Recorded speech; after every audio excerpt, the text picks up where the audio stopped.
tuto make-up pour aller au lycée. C'est une idée parmi tant d'autres, mais pour ceux qui ne savent pas comment commencer et qui n'ont pas trop l'habitude, je vais vous donner quelques petites idées. Alors c'est parti. J'ai des extensions de cils, donc on va les remplacer par le mascara pour vous. Moi je peux pas les enlever. On commence par un petit peu faire les sourcils. Selon votre forme de sourcil, vous allez remplir ou non où il y a des petits trous. Bon, moi c'est pareil, j'ai les sourcils déjà faits, c'est du micro shading, je peux pas l'enlever, donc bon. Sinon, suivez bien votre ligne de sourcils, c'est super important, ne vous inventez rien, d'accord? Une fois rempli comme vous le souhaitez, vous pouvez ajouter une petite brosse teintée juste pour remplir et puis brosser en même temps les sourcils. Pour le teint, vous pouvez commencer par mettre une petite base. Ensuite, on va venir cacher les imperfections, les cernes. Donc moi, j'utilise un petit anti-cerne Huda Beauty que je vais venir juste mettre ici pour les cernes.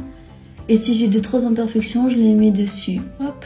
Mouillez votre beauty blender, c'est plus simple. Et après, on a juste à tapoter pour étaler. Le but, c'est pas de charger au max, donc essayez de faire quelque chose d'assez naturel, quoi. On fait un petit peu les cernes pour ceux qui ont... On a compris, Maëlle.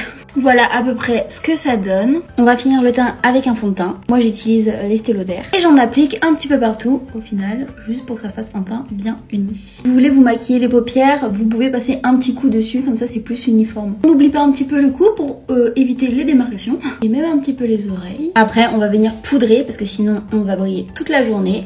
Moi j'utilise une petite poudre d'abord au niveau des cernes et après j'y vais au gros pinceau, un petit peu partout. Hop.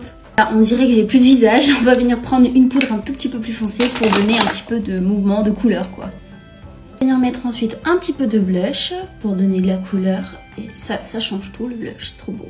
N'hésitez pas aussi à en mettre un petit peu sur le nez et là au bord du front, même ici un petit peu.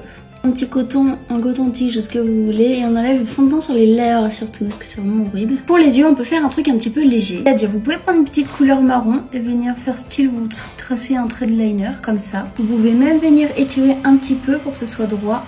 Et on peut venir même ajouter une petite couleur chair sur la paupière pour fondre un petit peu.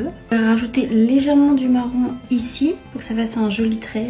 Vous ajoutez un tout petit peu de mascara en bas et évidemment du mascara, mais moi encore une fois j'ai les extensions. Vous ajoutez un petit peu d'highlighter au bout du nez, sur les pommettes. Vous chargez les yeux, évitez de charger la bouche, c'est un conseil. Vous ajoutez juste un petit gloss. Voilà le résultat simple et efficace. C'est le début, on va essayer de compliquer au fur et à mesure. Kiss!